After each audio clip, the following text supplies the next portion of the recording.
And this is a story about John. But some years ago, I got a call from this very successful entrepreneur. And he called me and said, hey, I'm having some issues with my business. I would like to see if you could help me. So I sat down with the entrepreneur. We're having a conversation. And John was telling me how successful he was in the past and how great his company was. But everything that he has built in the past, the systems, process, the team, it was not working. All the process that got him here was not allowing him to go to the next level. And you could hear the pain and the frustration he was having because he said, hey, I used to do this and it used to bring me all these clients and now it's not bringing me clients. Or I used to hire people with these capabilities and they were amazing and now they could not really get things done.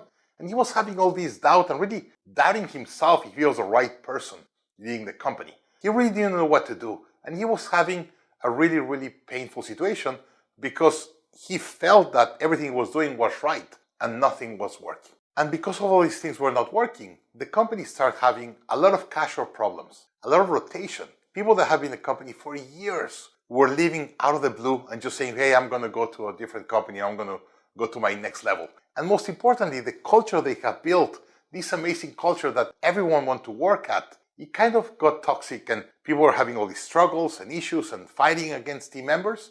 And it was very frustrating to go to this place of work.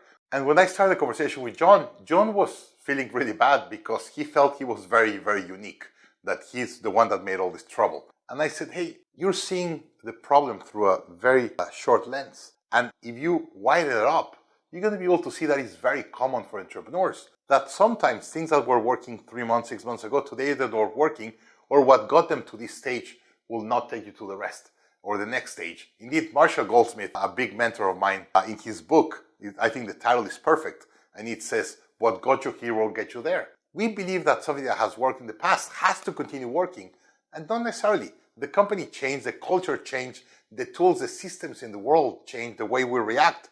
And of course, a lot of the things that were working in the past, they're not working today. And this, as the way I was seeing John's pain, I was reflecting a lot in my pain and my story and where I went through. My first company was super, super successful.